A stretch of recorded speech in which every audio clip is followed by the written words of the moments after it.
वर्धमान, महावीर जैन, महावीर स्वामी, अनेकांतवाद, स्यादवाद, सप्तभंगी नय, बंधन और मोक्ष, निर्वाण, काया कलेश, संथारा पद्धति, संलेखना पद्धति। नमस्कार दोस्तों, मैं हूं अभिषेक। आज आप लोगों के लिए लेके आया हुआ हूं दर्शन की इस महत्वपूर्ण क्लास में महावीर स्वामी को। दोस्तों, चैप्टर नंबर यदि हम बात करें तो ये 6 है, छठवा है, क्लास 6 है। आज हम मध्य प्रदेश लोक सेवा आयोग 2022-23 में सामान्य अध्ययन 4 के पेपर में महावीर स्वामी के दर्शन पर चर्चा करेंगे। दोस्तों, थोड़ा सा इतिहास में यहाँ पर इनका बताऊंगा, उसके बाद में जो पूरी की पूरी क्लास है वो उनके दर्शन पर है, ताकि आप दर्शन को अच्छे से समझ सकें और आने वाले प्रश्नों को अच्छे से हल कर सकें। क्योंकि जब तक कंसेप्ट क्लियर नहीं होगा तो निश्चित तौर पर हम उसको नहीं लिख सकते। क्योंकि इतने दर्शन हैं, 17 दर्शन हैं, सभी को यदि हमने रटने की कोशिश की तो हो सकता है एक दर्शन को दूसरे दर्शन में मिलाकर लिख दें, गलती हो जाएगी, नंबर वहां पर काट लिए जाएंगे। इसीलिए प्रत्येक दर्शन को समझना उतना ही इंपॉर्टेंट है जितना इसके बाद के जो 4 चैप्टर हैं उनको समझना। चलिए दोस्तों, आज जो नंबर है वो है अपना महावीर स्वामी का। दोस्तों, बहुत हद तक महावीर स्वामी और गौतम बुद्ध हमको एक जैसे नजर आते हैं। निश्चित तौर पर उस समय पर सामाजिक बुराइयों पर यदि प्रहार करने की बात आए तो दोनों ही धर्म सर्वोपरि हैं और दोनों ही धर्म सर्वोपरि हैं। इसीलिए आज हम इनको पढ़ते भी हैं। अगर आप देखेंगे तो इतिहास में भी ये दोनों शामिल हैं, साथ साथ में दर्शन में तो इनको मुख्य रूप से जोड़ा गया है।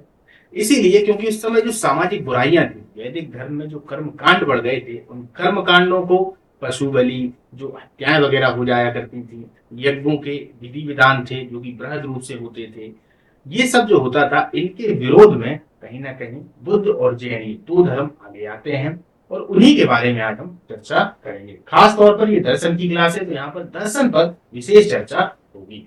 चलिए दोस्तों, इसको चालू करते हैं। शुरुआत हर बार की तरह विषय वस्तु से करेंगे कि क्या क्या इसमें पढ़ना है, ताकि ये पूरा का पूरा चित्र, एक नक्शा आपके दिमाग में बन जाए कि हाँ भैया, इसमें ये चीजें हैं और ये चीजें आती हैं, इनको हमको पढ़ना है। ठीक है। जो लोग टेलीग्राम से नहीं जुड़े हैं, टेलीग्राम से जुड़ जाइएगा, क्योंकि इसका जो पीडीएफ है वो आपको टेलीग्राम पर ही प्राप्त होगा। जैसे ही क्लास समाप्त होती है दोस्तों, टेलीग्राम पर क्लास के साथ साथ में ये पीडीएफ भी अपलोड कर दी जाती है। आप लोग डाउनलोड करिए और जब मन पड़े उसका रिवीजन कर लीजिए। ठीक है। क्योंकि क्लास चूंकि बड़ी हो जाती है, और क्लास जब बड़ी हो जाती है दोस्तों तो आदमी ये सोचते हैं मन में, जैसे आप लोग विद्यार्थी हैं तो अक्सर ये आ जाता है विचार कि यार क्लास बहुत बड़ी है, समझ आएगा, पीडीएफ से आप लोग दोहरा सकते हैं, है ना। चलिए, तो हम विषय वस्तु पर ध्यान देते हैं। सबसे पहले हम जीवन परिचय पर चर्चा करेंगे, थोड़ा सा, ज्यादा नहीं, 5 से 10 मिनट। फिर नैतिक शिक्षाओं पे आ जाएंगे। फिर इन्हीं नैतिक शिक्षाओं के बाद में उनके उपदेश आएंगे। जैन नीति शास्त्र आएगा। 5 महाव्रत हैं या 5 अणुव्रत हैं। 5 महाव्रत को ही एक तरीके से शिथिल करके, थोड़ा कमजोर करके 5 अणुव्रत बना दिए गए थे, उनके नियमों को थोड़ा कमजोर करके। फिर आते हैं स्यादवाद। ये बहुत ही महत्वपूर्ण है दोस्तों। सीधा प्रश्न इससे पूछा जाता है कि ये स्यादवाद क्या है। अनीश्वरवाद, आत्मवाद, कर्मवाद, कायाकल्प, इन चारों पर भी विशेष ध्यान दिया जाएगा। याद रखिएगा दोस्तों, जब मैंने बुद्ध को पढ़ाया था तो वहां पर अनात्मवाद जुड़ा था, यानी आत्मा की परिकल्पना नहीं थी। किंतु जैन धर्म में आत्मा की परिकल्पना होती है, वो आत्मा को मानते हैं। ये याद रखिएगा, ये मेन डिफरेंस है। अंतर करने के लिए जब आएगा तो आपको वहां पर बताना पड़ेगा। तो दोनों को जब आप अच्छे से जान पाएंगे और अंतर कहीं 5 नंबर में अच्छा आ गया तो कैसे लिखेंगे। तो पहले कंसेप्ट को समझना जरूरी है ना, ताकि दिमाग में बन जाए। भाषा आप जैसा चाहें वैसा उपयोग कर सकते हैं उसमें, है ना। जैन धर्म से संबंधित अनेकांतवाद, इसको भी पढ़ना है। मोक्ष प्राप्ति के साधन, इसमें क्या क्या दिया गया है, जैसे कि अपन ने गौतम बुद्ध में पढ़ा था, उसमें मोक्ष प्राप्ति के कैसे साधन थे, उसी प्रकार जैन दर्शन में भी है। भारतीय संस्कृति को जैन धर्म की महत्वपूर्ण देन, ये जो प्रश्न है दोस्तों अधिकतम 200 शब्दों में आते हैं। महत्वपूर्ण देन, उनकी भारत की सामाजिक और राजनीतिक व्यवस्था में प्रासंगिकता, ये अधिकतम जो प्रश्न आते हैं वो 200 शब्दों में आते हैं। 5 नंबर में ये प्रश्न कम आते हैं, है ना, क्योंकि इसमें लिखना इतना ज्यादा पड़ता है। चलिए, जैन धर्म की आलोचनाएं, ये दोनों में आ सकती हैं, 5 नंबर में भी आ सकते हैं दोस्तों और 10 नंबर में भी आ सकते हैं। जैन धर्म के पतन के कारण, ये भी 5 और 10 दोनों में आ सकते हैं। सप्तभंगी न्याय, ये अधिकतम दोस्तों 5 नंबर में आता है और इसको समझाने के लिए कहा जाता है कि ये सप्तभंगी न्याय को आप लोग अच्छे से समझाएं। तो उसमें 5 पॉइंट गजब तरीके से लिखेंगे, लेकिन पहले कंसेप्ट तो समझना जरूरी है ना, इसीलिए ये वाली पूरी की पूरी क्लास है। ये पार्ट 1 है। जितनी भी क्लासें अभी आ रही हैं वो सभी की सभी पार्ट 1 है। जैसे ही ये क्लासें समाप्त होंगी दोस्तों, या फिर बीच में ही अपन पार्ट 2 को भी डालना चालू कर देंगे। पार्ट 2 में आप आंसर राइटिंग भी सीखेंगे, साथ साथ प्रश्न का उत्तर कैसे लिखना है विभिन्न प्रकार से वो भी सीखेंगे। आवश्यकता के अनुसार, विभिन्न प्रकार का मतलब है कि बहुत सारे प्रकार से एक प्रश्न का उत्तर लिखा जा सकता है, पर आवश्यकता यानी समय को देखते हुए कि हम कम शब्दों में अधिक से अधिक सामने वाले को जानकारी दे रहे हैं और सामने वाला समझ जाए कि ये व्यक्ति कम समय में अधिक जानकारी दे रहा है तो बहुत रचनात्मक भी है, वो यही तो देखना चाहते हैं आपसे। ठीक, तो हम सप्तभंगी नय को देखेंगे। ये 5 नंबर में अधिकतम आता है। जैनों का बंधन एवं मोक्ष क्या है ये समझाने के लिए है। महावीर स्वामी के दर्शन की प्रासंगिकता, ये भी 200 शब्दों में आने की संभावना होती है ना। दीर्घ उत्तरीय प्रश्नों में देखा जाए दोस्तों तो 4 प्रश्न आ जाते हैं। वो 4 प्रश्न कहाँ कहाँ से आएंगे हम नहीं कह सकते। 17 हमको दर्शन भी पढ़ने पड़ेंगे। इसके अलावा इसके बाद वाले जो टॉपिक हैं, जैसे कि मनोवृत्ति हो गया, है ना, सहानुभूति हो गया, भ्रष्टाचार हो गया, ये सब हमको पढ़ना पड़ेंगे। पूर्वाग्रह हो गया, रूढ़िवादी हो गया।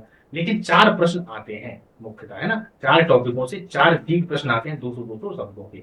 8 प्रश्न कितने आते हैं 5-5 नंबरों के, और 20 जो प्रश्न होते हैं दोस्तों वो आते हैं 2-2 नंबर के। तो भी आप लोग याद रखिएगा, जो लोग नए हैं उनके लिए है, जो लोग पुराने हैं तो कोई दिक्कत ही नहीं है। चलते चलिए।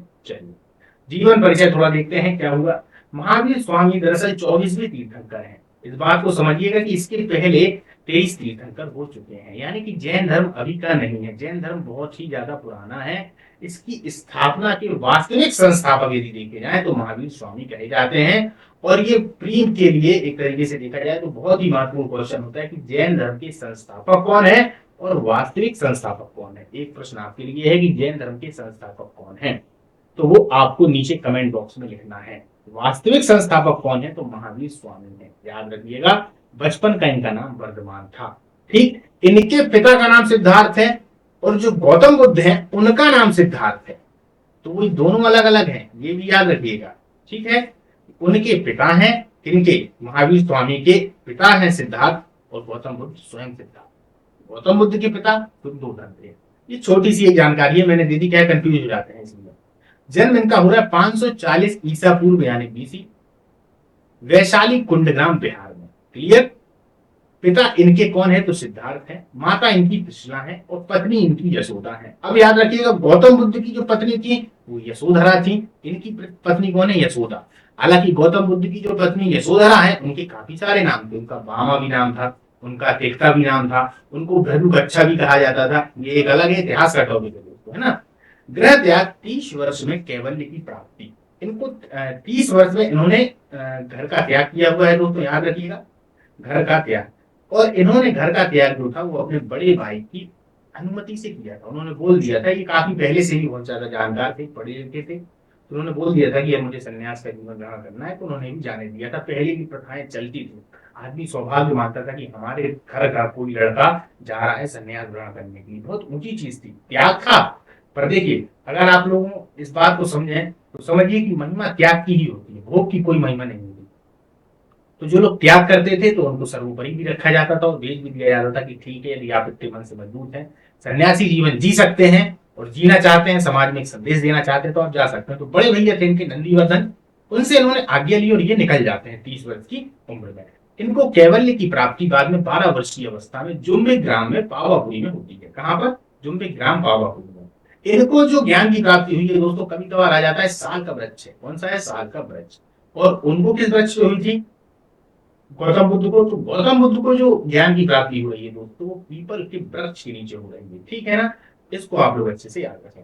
निर्वाण यानी कि मोक्ष एक तरीके से मृत्यु है, पर निर्वाण शब्द मृत्यु से करीब आता है, पर निर्वाण का अर्थ है कि अब इनको एक मोक्ष प्राप्त हो गया। हिंदू धर्म में हमको मोक्ष कहते हैं। ये लोग अगर देखा जाए जो जैन है तो उनको निर्वाण कहते हैं। निर्वाण का मतलब है कि जो आत्मा है वो बंधन से मुक्त हो गई। कर्म के जो बंधन थे जो बार बार उनको खींच के ला रहे थे पृथ्वी पर, अब वो मुक्त हो चुके हैं और ऊपर, लोक से ऊपर आराम से रहेंगे, कोई दिक्कत नहीं है। और बढ़िया आराम से एक तरीके से उनकी जो आत्मा है वो चिर विचिर में एक तरीके से लीन हो गई। ये मोक्ष है ना, याद रखिएगा। एक चीज और मैं आपको बता दूं, इतिहास यदि आप लोगों ने पढ़ा होगा तो ये जो मोक्ष की परिकल्पना है ये उत्तर वैदिक काल के लास्ट तक में, या फिर आप कह सकते हैं वेदों के जो अंतिम भाग है उपनिषद, वहां पर आई हुई है। इसके पहले मोक्ष की जो कल्पना है वो नहीं थी।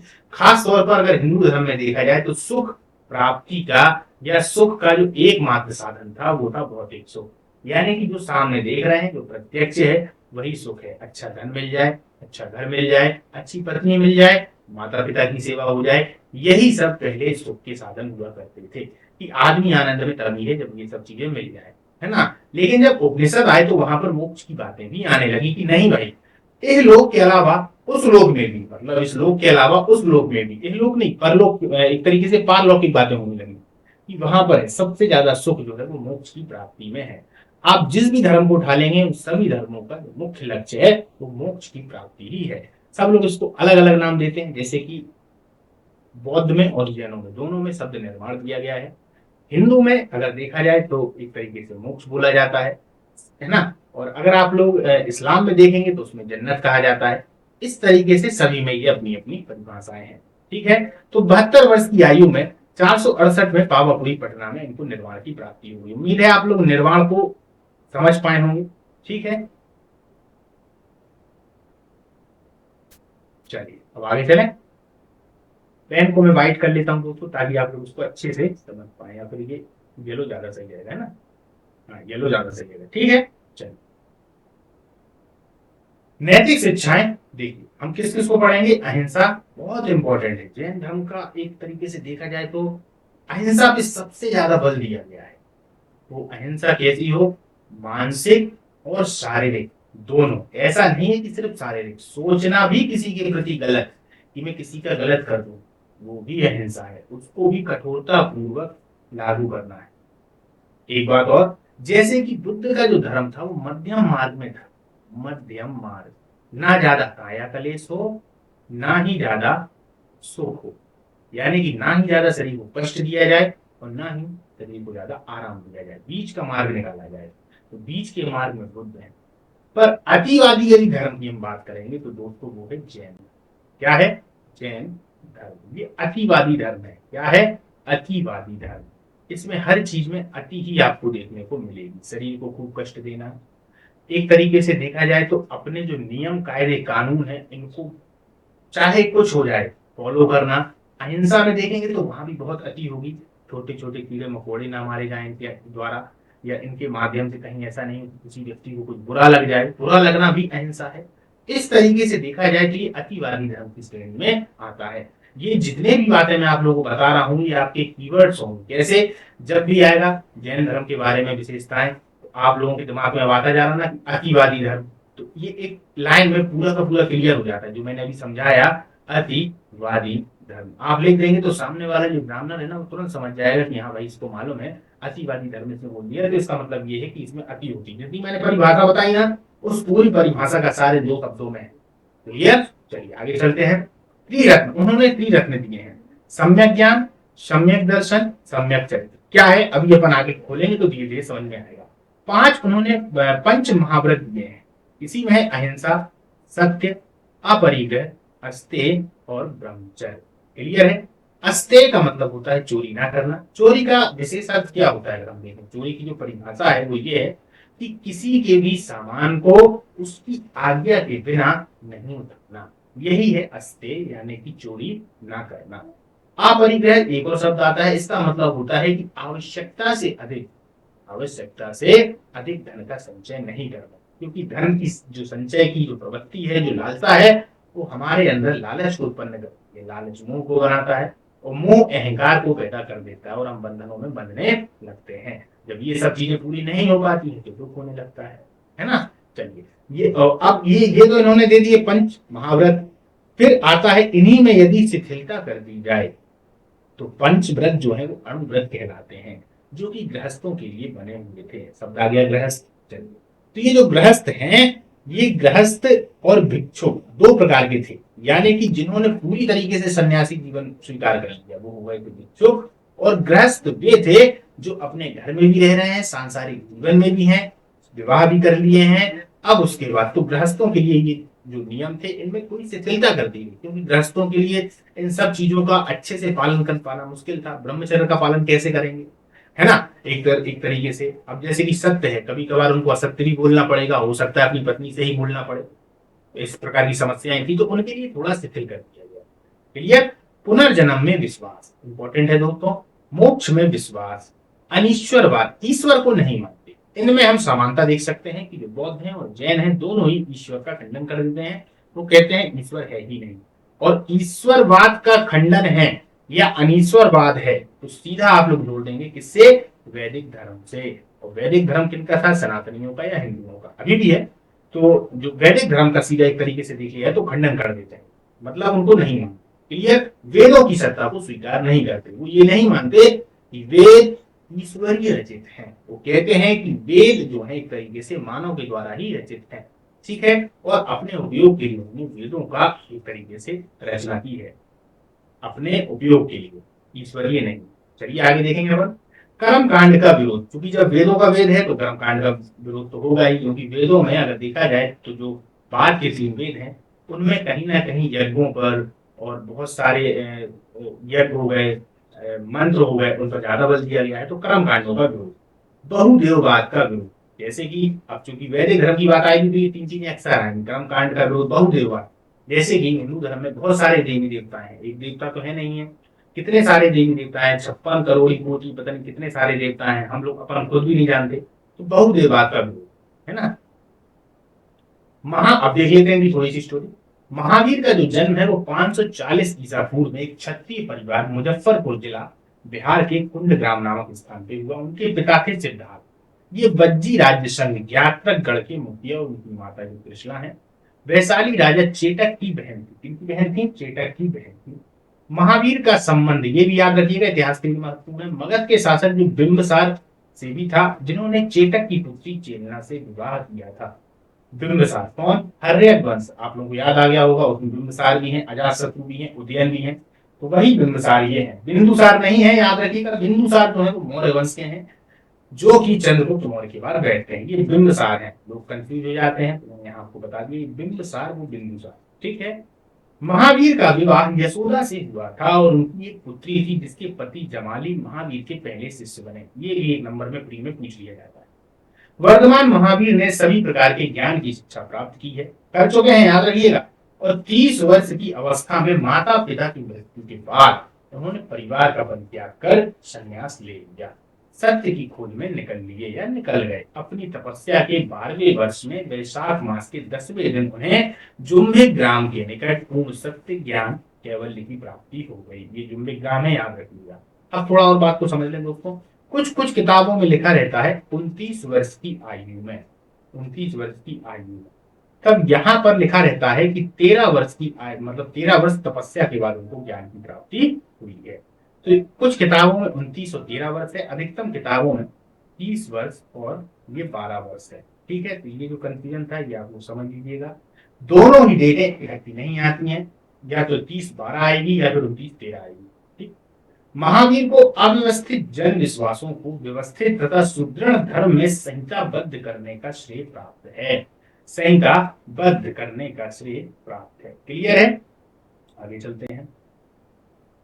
जैन तीर्थंकरों के उपदेश 12 अंगों में संकलित हैं। इन्हें महावीर के समय के लगभग 1000 वर्ष बाद 5वीं सदी ईस्वी में भल्लवी, जब जैनों की द्वितीय संगति होती है या संगीति होती है, वहीं पर भल्लवी कहां पर है दोस्तों? तो भल्लवी गुजरात में है, याद रखिएगा। गुजरात में बाद में 12 अंगों को संकलित किया गया है उनकी द्वितीय संगति में, द्वितीय जैन संगति। देखिए बौद्धों में 4 बौद्ध संगति हुई हैं और जैनों में 2 संगतियां हुई हैं, पहली और ये दूसरी। ठीक है। चलिए अब आगे चलते हैं। महावीर के उपदेश और जैन नीति शास्त्र। निर्वाण, सबसे पहले निर्वाण को समझ लेते हैं। आवागमन के बंधन से मुक्त होना और निर्वाण प्राप्त करना ही जीवन का उद्देश्य है। निर्वाण एक ऐसी स्थिति है जिसमें पहुंचकर आत्मा निष्क्रिय होकर अनंत काल तक परमानंद का उपभोग करती रहती है। महावीर ने कर्म से मुक्ति तथा निर्वाण में निम्नलिखित साधन बताए हैं, यानी कि यदि निर्वाण चाहिए है तो आपको क्या क्या करना पड़ेगा, ये उनके साधन है। उन्हीं में है त्रिरत्न है, पंच महाव्रत हैं और पंच अणुव्रत हैं। तो महाव्रत यदि याद हो जाते हैं तो कोई दिक्कत नहीं है, पंच अणुव्रत मात्र के लिए शिथिल कर दिए गए। हम त्रिरत्नों पर आते हैं। त्रिरत्न में 2 नंबरों में प्रश्न आ जाता है दोस्तों। अब त्रिरत्न, त्रिरत्न मनुष्य को निर्वाण की अवस्था तक पहुंचाने में मदद दे सकते हैं। कर्म के बंधन का अंत करने के लिए, केवल ज्ञान प्राप्त करने के लिए महावीर स्वामी ने 3 साधन का अनुकरण करने का उपदेश दिया। ये साधन है दोस्तों, जैन धर्म में उनको त्रिरत्न कहा जाता है। इनका विवरण इस प्रकार है। एक दिन मैंने आप लोगों को बताया था साधन और साध्य, आज फिर से समझ लीजिए। साधन का मतलब है कि एक तरीके से लक्ष्य तक पहुंचने के लिए एक मार्ग, उस मार्ग में जो लोग उनकी सहायता करेंगे वो सभी साधन के अंतर्गत आते हैं। जबकि यदि चर्चा साध्य की आ जाती है तो साध्य का मतलब हो जाता है अब जो मुख्य लक्ष्य है, यानी कि यहाँ पर यदि साध्य है तो साध्य क्या हो जाएगा, निर्वाण हो जाएगा कि नहीं हो जाएगा। और जो साधन हो जाएंगे वो क्या होंगे, एक तरीके से मार्ग होंगे। मार्ग में जो जो सहायता होगी वो सब होगा। मार्ग है, सहायता है ना, पथ है, ये सभी साधन होते हैं। तो साधन साध्य को समझिएगा, क्योंकि दर्शन में इस प्रकार के शब्दों का प्रयोग करना एक तरीके से होता है और जरूरी भी है। इस तरीके के शब्दों का प्रयोग करेंगे तो एग्जामिनर को काफी ज्यादा अच्छा भी लगेगा और पूछेगा हाँ नहीं यार, क्योंकि दर्शन में इन शब्दों का प्रयोग ज्यादा ही होता है ना। दूसरी बात, आपकी भाषा शैली उत्कृष्ट भी होगी। अच्छा, कैसे इन शब्दों का प्रयोग कर सकते हैं इनको, जैसे आपने एक बार मन में सोचा है ना, अब मन में आपके याद आ गया कोई शब्द, तो उस शब्द से संबंधित आप उसका प्रयोग कहीं ना कहीं कर दीजिए। मन में ही करिए, कोई दिक्कत नहीं है। और ज्यादा अच्छे से करना है तो उसको कहीं ना कहीं लिख दीजिए। एक बार लिख दिया, फिर कभी शाम को मौका मिला तो उसी पेज को उठा लिया, उस पेज को फिर आप उस शब्द को देखें कि इस शब्द का मैं और दूसरी जगह कहाँ प्रयोग कर सकता हूँ। दोस्तों 3 से 4 बार यदि आपने उसका प्रयोग कर लिया अच्छे से गहराई से, तो वो शब्द आपकी एक तरीके से जो लिखने की शैली है, बोलने की शैली है, उसमें आ जाएगा। और वो आ जाएगा तो भाषा की उत्कृष्टता बढ़ती चली जाएगी। ठीक है, तो इस प्रकार के बहुत सारे शब्द आते हैं। हालांकि इन शब्दों पर मैं एक अलग से क्लास बना दूंगा, पर फिर भी आप अपने तरीके से प्रयास करिए, शब्दों को कहीं लिख लीजिए और उसके बाद में धीरे धीरे इनका प्रयोग करना चालू करें। चलिए आगे चलते हैं। सम्यक ज्ञान, सम्यक दर्शन, सम्यक चार। सम्यक ज्ञान पे हम चर्चा करेंगे। सम्यक ज्ञान से तात्पर्य है सच्चा और पूर्ण ज्ञान प्राप्त करना। यह तीर्थंकरों के उपदेश के अध्ययन से प्राप्त होता है। सम्यक ज्ञान से सत्य और असत्य का भेद स्पष्ट हो जाता है। जब सम्यक ज्ञान होगा यानी सही ज्ञान, तो हमें सत्य और असत्य के भेद से एक तरीके से स्पष्ट हो जाएगा। अभी सत्य और असत्य क्या है, हम उसको सत्य होने के बावजूद भी असत्य मान लेते हैं, ऐसा क्यों होता है, अभी इसी में आपको पूरी चीजें क्लियर होती चली जाएंगी। पहले तो उन्होंने बताया है सम्यक ज्ञान। यहाँ पर एक शब्द आया है दोस्तों, तीर्थंकर, शायद मैंने शुरुआत में आपको नहीं बताया। तीर्थंकर का मतलब होता है एक ऐसे व्यक्ति जो किसी भी व्यक्ति को या जो उनकी शरण में आए हुए हैं उनको इस भव सागर से पार करा देंगे। एक सेतु का काम करते हैं, एक पुल का काम करते हैं। भाव सागर, भाव सागर का मतलब जो संसार है ये भाव सागर ही है, इससे पार करा दे। जीवन मरण के जो बंधन है उससे हमें मुक्त करा दे। उसके बाद हमें तो पृथ्वी बार बार आने की आवश्यकता है, हम आएंगे ही नहीं अनंत काल तक। जैसे एक नींद होती है ना, नींद आप लोगों ने देखा है, बस नींद में हमें पता ही नहीं पड़ता क्या होता है क्या नहीं होता। उसी तरीके से है ना, एक तरीके से उदाहरण से बता रहा हूँ दोस्तों, मुझे मैंने कभी अनुभव नहीं किया, अनुभव से तो कोई बता ही नहीं सकता, क्योंकि अनुभव से बताने के लिए तो मरना जरूरी है, और मर गए तो उसके बाद फिर बता नहीं सकते। तो अनुभव से बिल्कुल नहीं बता रहा हूँ आपको, जो जो किताब होगा उसके अनुसार आपको बता रहा हूँ। ठीक है, चलिए आगे चलते हैं। सम्यक दर्शन, सम्यक दर्शन से तात्पर्य है जैन तीर्थंकरों में विश्वास रखना और सत्य के प्रति श्रद्धा रखना। ये बहुत इंपॉर्टेंट है कि विश्वास रखना और सत्य के प्रति श्रद्धा रखना। जो ज्ञान यथार्थ होता है वही सत्य होता है, और यथार्थ ज्ञान तीर्थंकरों के उपदेश से ही प्राप्त होता है। इसलिए उनके उपदेशों का अक्षरांशतः पालन करना चाहिए। ये बात बौद्ध धर्म में भी आप लोगों ने देखी होगी दोस्तों, कि जब हम वहां पर सम्यक ज्ञान की बात कर रहे थे, सम्यक ज्ञान की, तो वहां पर भी विश्वास की, निष्ठा की बात आई थी, समर्पण की बात आई थी, यहाँ पर भी है। तो देखिए ना, सत्य के प्रति श्रद्धा रखना। जब तक हम किसी चीज पर, किसी वस्तु पर, किसी भावना पर या किसी विश्वास पर अपने मन से अच्छे से विश्वास नहीं कर पाते, तब तक हम आगे नहीं बढ़ पाते। लोग ये कहते रहते हैं कि भैया मैं तो आस्तिक हूँ, भगवान की पूजा करता हूँ, रोज जाता हूँ, उनके मंदिर में जाता हूँ। पर दरअसल आस्तिक और नास्तिक की परिभाषा सीधी सीधी है कि आस्तिक वही व्यक्ति है जिसके अंदर का जो विश्वास है वो हिल नहीं सकता। उसने यदि मान लिया कि भैया ये प्रभु हैं, ठीक है, और प्रभु जैसी मेरी नैया चला रहे हैं वो बहुत बढ़िया चल रही है, मुझे कोई कष्ट नहीं है। कष्ट आता भी है तो भी मैं ये सोचता हूँ कि भैया ठीक है, प्रभु की मर्जी है, कुछ ना कुछ इसमें अच्छा होगा, कोई दिक्कत नहीं। यदि दुख भी है तो शायद मेरे पुराने कर्म होंगे। यानी वो हर परिस्थितियों में विश्वास को मानकर चलता है। ये होते हैं आस्तिक की परिभाषा। नास्तिक क्या होगा? नास्तिक ये हो जाएगा जो या तो बिल्कुल ही नहीं मानता या फिर मानने का ढोंग कर रहा है। तो ये जो मानने का ढोंग करने वाले होते हैं ये ज्यादा खतरनाक, ये इसलिए खतरनाक है कि इनको एक तो विश्वास नहीं है, ऊपर से ये विश्वास कर रहे हैं तो धोखा विश्वास कर रहे हैं, तो ये अपने आप को ही बेवकूफ बना रहे हैं। तो इसी चीज का खंडन करते हुए यहाँ पर सम्यक दर्शन, लेकिन चूंकि ये तो ईश्वर को मानते नहीं है, तो ईश्वर को नहीं मानते तो फिर तीर्थंकर जो उनके तीर्थंकर में हुए, तो तीर्थंकरों में विश्वास रखना और सत्य के प्रति श्रद्धा रखना, जो ज्ञान का यथार्थ होता है वही सत्य होता है, और यथार्थ ज्ञान तीर्थंकरों के उपदेश से प्राप्त होता है। उम्मीद है सम्यक दर्शन को आप समझ पाएंगे। दर्शन का मतलब क्या होता है? दृष्टि, नजरिया, आपका नजरिया एकदम सम्यक हो, बिल्कुल पूर्ण श्रद्धा भाव। ऐसा नहीं कि थोड़ा सा आपके लिए समस्या आई और आपने सोचा कि अरे हम तो डगमगा गए, कोई भगवान नहीं होते, कोई तीर्थंकर नहीं होते, है ना? तो ये विश्वास नहीं होना चाहिए, विश्वास एकदम दृढ़ होना चाहिए। ठीक, आगे चलते हैं। सम्यक चरित्र। सम्यक चरित्र क्या है? सम्यक चारित्र का अर्थ है इंद्रियों और कर्मों पर पूर्ण नियंत्रण। इंद्रियां कितनी हैं? एक तरीके से जो 5 हैं, मन, हमारे स्वाद वाली इंद्रिय हो गई, है ना, हम जो एक तरीके से जो सूंघते हैं, जो सुनते हैं, ये सभी इंद्रियां हैं। सब प्रकार के इंद्रिय विषयों में अनासक्ति होना। अनासक्ति का मतलब है, देखिए, ये जो एक तरीके से अनासक्त शब्द आता है, अनासक्त का मतलब होता है अनएडिक्ट।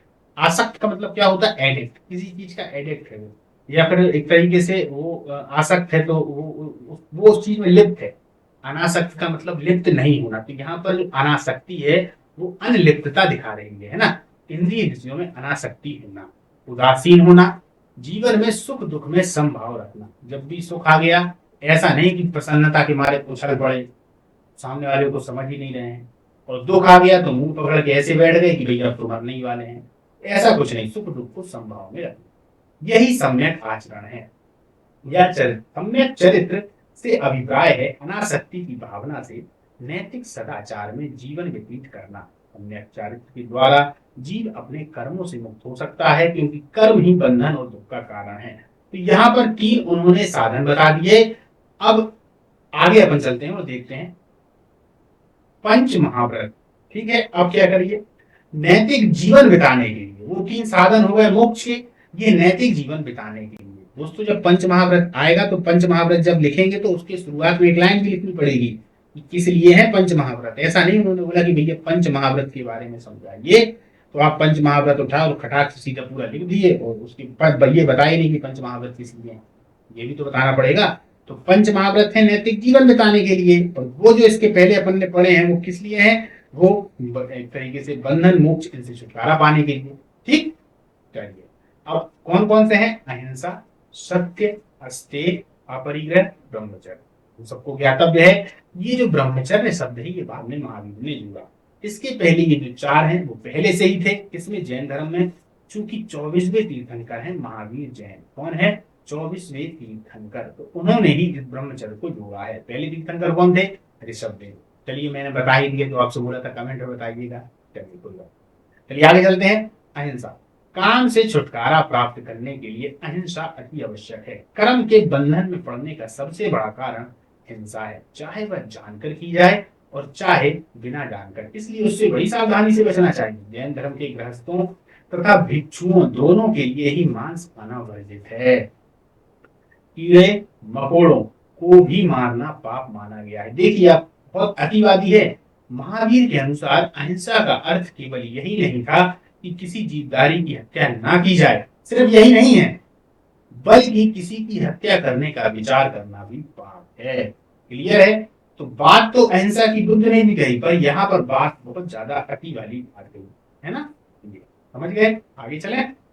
सत्य, सत्य बोलना और असत्य का त्याग करना जैनियों का दूसरा महाव्रत है।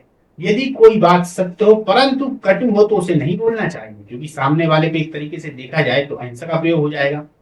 किसी भी विषय पर अच्छी प्रकार विचार किए बिना नहीं बोलना चाहिए। क्रोध, अहंकार, लोभ जब भी ये आपके मन में आ रहे हो उस समय भाषण भी नहीं करना चाहिए। डर से तथा हंसी मजाक में भी असत्य नहीं बोलना चाहिए। क्लियर? तो सत्य को भी यदि आप देखेंगे तो बहुत कठोरता से पालन करने की बात कही गई है। अस्तेय, किसी दूसरे की किसी भी वस्तु को उसकी अनुमति के बिना ग्रहण नहीं करना चाहिए। किसी दूसरे की वस्तु को प्राप्त करने की इच्छा करना भी पाप है। यानी सामने वाले के पास में कोई ऐसी वस्तु है जो आपको भी प्रिय लग रही हो, तो पहली बात तो प्रिय लग रही है तो यही बात गलत है, क्योंकि कोई भी ऐसी सांसारिक वस्तु प्रिय लगनी ही नहीं चाहिए, है ना। प्रिय इस वजह से लग रही है कि हाँ वो है, तो ठीक है, पर इस वजह से लग रही है कि काश मुझे मिल जाती, तो फिर वो गलत ही है। तो मन में सोचना भी नहीं है कि भाई किसी की वस्तु मुझे मिल जाए। ठीक, देखिए, इसका पालन करने के लिए जैन मुनियों को कुछ बातों का ध्यान रखना चाहिए। अब जो जैन मुनि होते हैं, आप लोगों ने देखे होंगे, बहुत सारे ऐसे होंगे जो खुद भी जैन होंगे, वो लोग जानते हैं इस बारे में अच्छे से। उनके बारे में क्या क्या नियम थे। जैन मुनियों को दूसरों के घरों में आज्ञा लेकर ही प्रवेश करनी चाहिए, कि मुझे पहले आज्ञा ले लें तभी जाएं। भिक्षा में मिले भोजन को गुरु की अनुमति से ही प्रयोग करना चाहिए। किसी के घर में निवास करने की अनुमति प्राप्त करके ही निवास करना चाहिए। गृहपति की आज्ञा के बिना घर के किसी भी सामान का प्रयोग नहीं करना चाहिए। ये जो जैन मुनि थे उन लोगों के लिए नियम बनाए गए थे। अब आता है अपरिग्रह। किसी भी व्यक्ति या वस्तु के साथ आसक्ति ना रखना ही अपरिग्रह है। यानी कि धन संचय की जो प्रवृत्ति मनुष्य के अंदर होती है, जो लालसा होती है, वह ना होना ही अपरिग्रह है। जब तक मनुष्य की आसक्ति सांसारिक वस्तुओं में बनी रहती है, तब तक वह कर्म के बंधनों से मुक्त नहीं हो सकता। जब तक आपकी आसक्ति या फिर एक तरीके से आप सांसारिक वस्तुओं में लिप्त रहेंगे, लीन रहेंगे, तो कर्म और बंधन से मुक्त नहीं होंगे। क्योंकि आपने किसी चीज की चाह की, अब चाह जैसे ही आपने किसी चीज की कर ली, हो सकता है वो आपको नहीं मिल पाए, आप दूसरा जन्म लोगे, क्योंकि वो चाह पूरी करनी ही है। तो कर्म और बंधन से आप मुक्त नहीं हो पाएंगे जब तक चीजों को चाहते रहेंगे। तो चाह को तो छोड़ना ही पड़ेगा, वही आसक्ति अपरिग्रह है। ठीक है। संपत्ति का संचय न करना भी अपरिग्रह महाव्रत है। इस व्रत के पालन से मनुष्य निर्वाण प्राप्ति के योग्य बनता है। क्लियर, आगे चलें। ब्रह्मचर्य सबसे इंपॉर्टेंट महावीर ने इसी को बताया है। सभी इंद्रिय विषय वासनाओं का त्याग कर संयम का जीवन व्यतीत करना ब्रह्मचर्य व्रत कहलाता है। ब्रह्मचर्य व्रत का पालन करने के लिए जैन मुनियों में निम्न व्यवस्थाएं की गई हैं। जो जैन मुनि हैं उनको निम्न प्रकार की जो व्यवस्थाएं हैं वो करनी पड़ती हैं, या फिर एक तरीके से कुछ जो विशेष नियम है उनको पालन करना पड़ता है। नियमों को देखते हैं दोस्तों। देखिए, ब्रह्मचर्य को सबसे ऊपर महावीर ने इसलिए माना है कि जब ब्रह्मचर्य जीवन में आने लगता है तो इंद्रियां संयमित होने लगती हैं, और इंद्रियां यदि संयमित होने लगती हैं तो बाहर की चीजें जो है वो ज्यादा आदमी को परेशान नहीं कर पाती। सामने कुछ चीज है, ठीक है, अगर मेरे पास है तो ठीक है, नहीं है तो कोई समस्या नहीं है। तो ये चीजें जब आने लगती हैं तो अपने आप बाकी सभी चीजें कंट्रोल होने लगेंगी। तो इसीलिए उन्होंने ब्रह्मचर्य पर अधिक जोर दिया हुआ है। ठीक है। अब उन्होंने कहा है कि क्या क्या करना चाहिए। किसी भी स्त्री से वार्तालाप ना की जाए, ये जैन मुनियों के लिए है दोस्तों, याद रखिएगा। किसी भी स्त्री की ओर दृष्टिपात भी ना किया जाए। गृहस्थ जीवन के स्त्री संसर्ग के सुख का चिंतन भी ना करना। अधिक तथा स्वादिष्ट भोजन का त्याग। स्वादिष्ट भोजन और अधिक दोनों का ही त्याग, है ना। जिस घर में स्त्री रहती हो वहां पर निवास भी ना किया जाए। ये जैन मुनियों के लिए थे। पंच अणुव्रत को देख लिया जाए। अब जैन धर्म के महाव्रत में थोड़ी सी शिथिलता करके उनको अणुव्रत बना दिया गया था। तो पंच अणुव्रत कह लें या पंच व्रत कह लें, महाव्रत लग जाएगा तो कठोरता से पालन होगा। फिर पंच अणुव्रत या सिर्फ पंच व्रत, ये दोनों एक हैं। इसमें शिथिलता कर दी गई, गृहस्थों के लिए आ गए। किन के लिए आ गए? गृहस्थों के लिए आ गए। अपन हालांकि इसके पहले की बात बता चुके हैं। ठीक है, आगे चले। जैन धर्म में व्यक्ति की थोड़ी स्वतंत्रता, इसको देख लिया जाए। अब यहाँ से आप लोगों को पहले तो अपन ने देख लिया उनके साधन, उनके नियमों पर गौर कर लिया। अब थोड़ा देखिए वो क्या क्या कहते हैं। तो व्यक्ति की स्वतंत्रता देखिए, जैन धर्म के अनुसार मनुष्य अपना मार्ग चुनने के लिए स्वतंत्र है। अब यहाँ से किस बात का खंडन हो रहा है? भाग्यवाद। भाग्यवाद का उन्होंने खंडन कर दिया। ठीक, पहली बात उन्होंने यहाँ से भाग्यवाद का खंडन इसी लाइन में कर दिया। भाग्यवाद का मतलब क्या होता है? भाग्यवाद का एक तरीके से दोस्तों मतलब होता है कि सोचना इस बात को लेके कि जो चल रहा है, जैसा चल रहा है, ये अपने आप सब कुछ चल रहा है, और जो होगा वो अपने आप हो जाएगा, हम कुछ नहीं करेंगे। यही भाग्यवाद है ना। तो जब उन्होंने बोला कि अपना मार्ग चुनने के लिए स्वतंत्र है, तो वो अपने अनुसार कार्य भी करेगा, तो जैसा कार्य करेगा वैसे परिणाम मिलेंगे। तो यहाँ पर भाग्यवाद का खंडन हो जाता है। मनुष्य अपने कर्म के अधीन है, वह स्वयं अपने भाग्य का विधाता है। यहां से भी आप लोगों को अच्छे से समझ में आ गया होगा। ठीक है। इस पूरी लाइन के लिए कीवर्ड क्या है कि भाग्यवाद का खंडन। क्लियर। अब जब आप लिखेंगे तो ये कीवर्ड्स आपको याद रखने चाहिए। ऐसे ही कीवर्ड्स निकालते रहिए। कीवर्ड्स का मेरा मतलब मैंने अपना एक नाम दे रखा है इनके लिए। इसका मतलब ये है कि जो ज्यादा बड़ी लाइन है उसको कम शब्दों में बोलना, कम शब्दों में उसको लिखना। जब सोचेंगे तभी लिख पाएंगे, क्योंकि वहां भाई समय थोड़ी ना मिलता, वहां तो सीधा फिर कॉपी आई आपके पास में लिखना चालू। प्रैक्टिस नहीं होगी तो नहीं लिख पाओगे भाई, इसको भी अच्छे से मान लो। प्रैक्टिस बहुत करनी पड़ेगी, तो प्रैक्टिस आप लोग करिए और उसको जल्दी लिखने का प्रयास करिए। दिमाग तुरंत क्लिक हो जाना चाहिए। इतनी बड़ी लाइन के अलावा सीधा लिख देता हूँ ना, भाग्यवाद पर एक तरीके से भाग्यवाद का खंडन कर दिया। तो भाग्यवाद के खंडन में आदमी सामने वाला ही समझ गया आपके शब्दों की सीमा जो है, भैया इतनी सीमा में लिखना है, तो उसको भी आप लिख देंगे, वो सीमा भी नहीं बढ़ेगी। अब मान लीजिए आपने दोनों लाइनों का पूरा प्रयोग कर दिया 5 नंबर के प्रश्न में, तो 2 लाइन तो यही आ गया। अब क्या करेंगे, है ना। बाकी बातें कैसे लिखेंगे, तो बाकी बातें छूट जाएंगी, इसलिए याद रखें। चलिए आगे चले। महावीर स्वामी ने धर्म में स्त्रियों को स्वतंत्रता दी, इंपॉर्टेंट है। उनका विचार था कि स्त्रियां भी निर्वाण प्राप्त कर सकती हैं। उन्होंने स्त्रियों के लिए जैन धर्म के द्वार खोल दिए। इसके परिणाम स्वरूप जैन धर्म में कई स्त्रियां दीक्षित हुई और उनमें भी कई विदुषी हुई। विदुषी का मतलब विद्वान का जो स्त्रीलिंग होता है उसको हम विदुषी कहते हैं। यानी ऐसी महिलाएं जो विद्वान हुई उनको विदुषी शब्द का प्रयोग किया जाता है, तो याद रखिएगा। चलिए आगे चलते हैं। नैतिकता तथा सदाचार में जीवन जीने के आयाम। महावीर के अनुसार व्यक्ति नैतिक व सदाचार में जीवन द्वारा ही मोक्ष की प्राप्ति कर सकता है।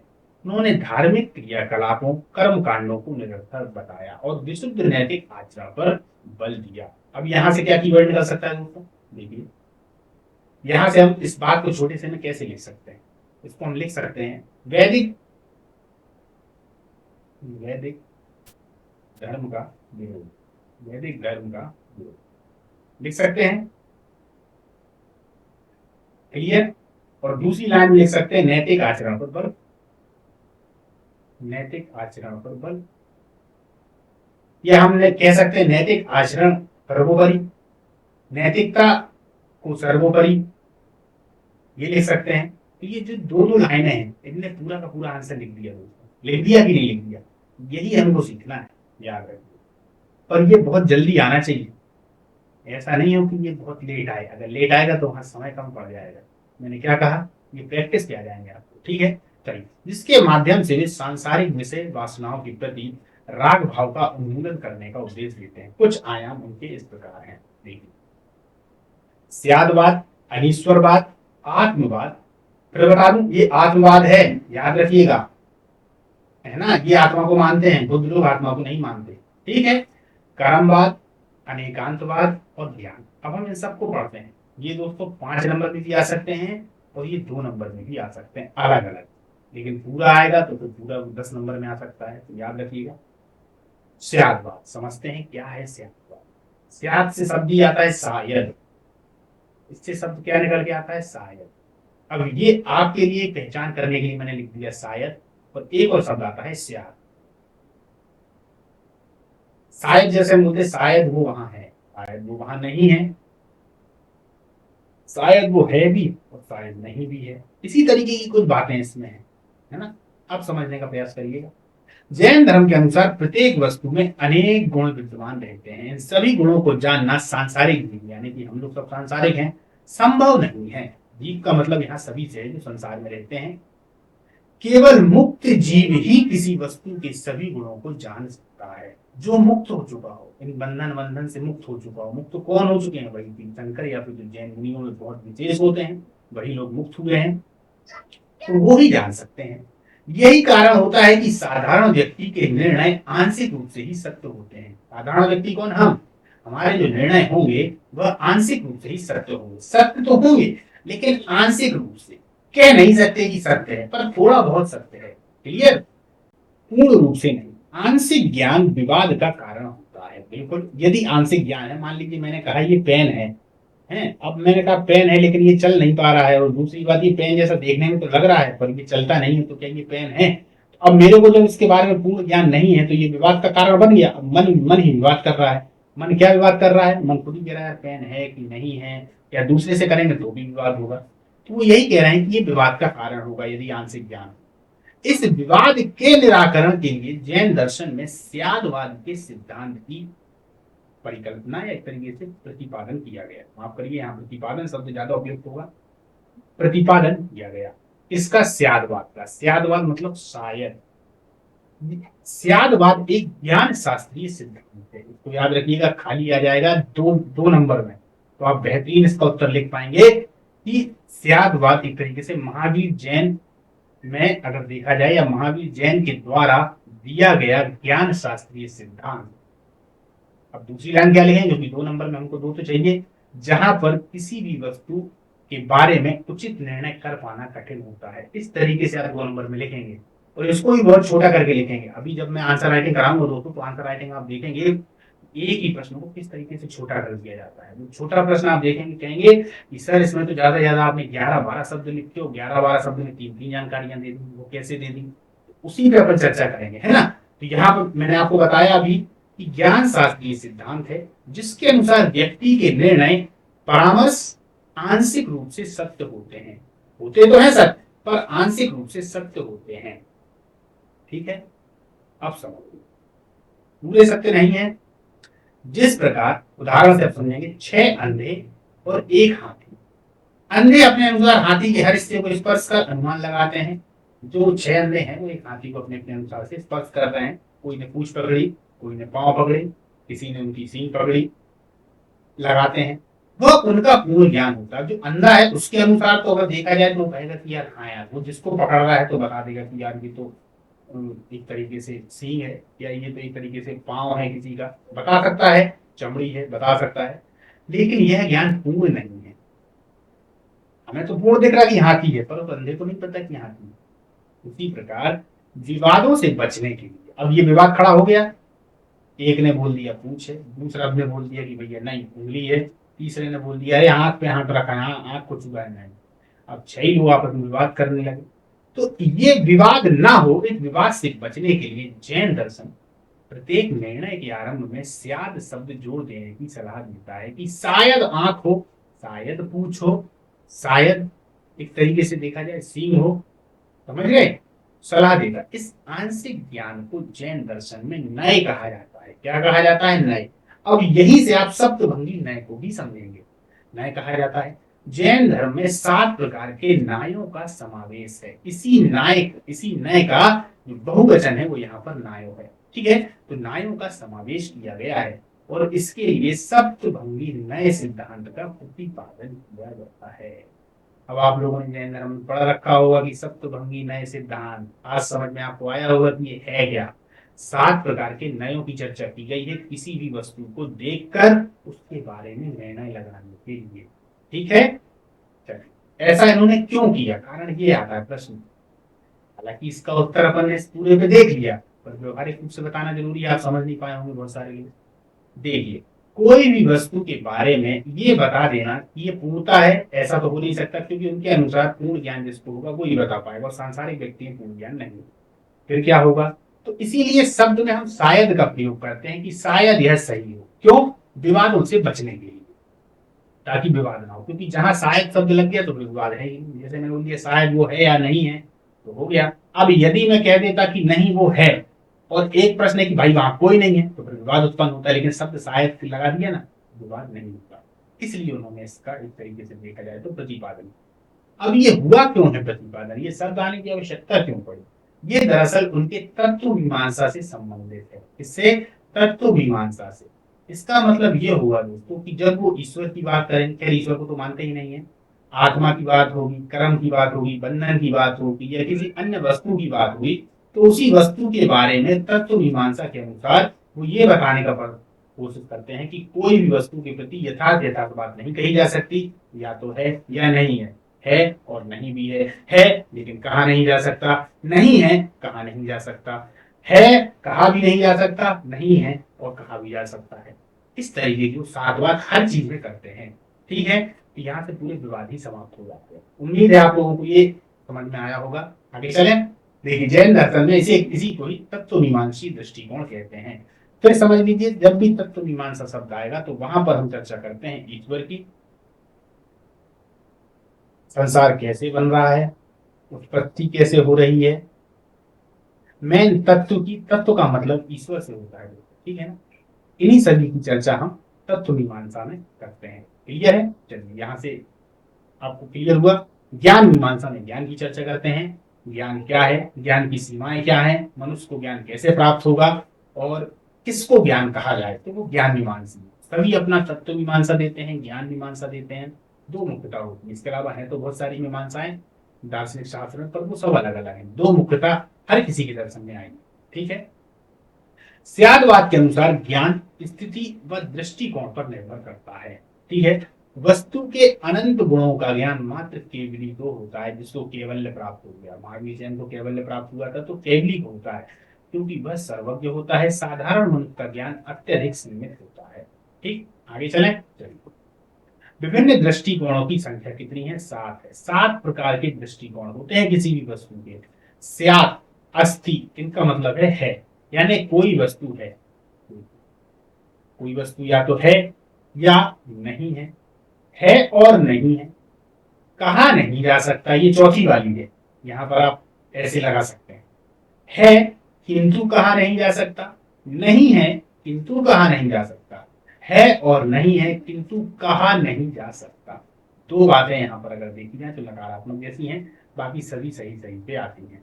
इनको आप बहुत अच्छे से याद कर सकते हैं। अपने सामने कोई भी वस्तु को उठा लीजिए, इसके कितने दृष्टिकोण हैं होने और नहीं होने पर, यही 7 दृष्टिकोण निकल कर आते हैं और इसके बाद दृष्टिकोण निकल कर नहीं आते, याद रखिएगा, ठीक है।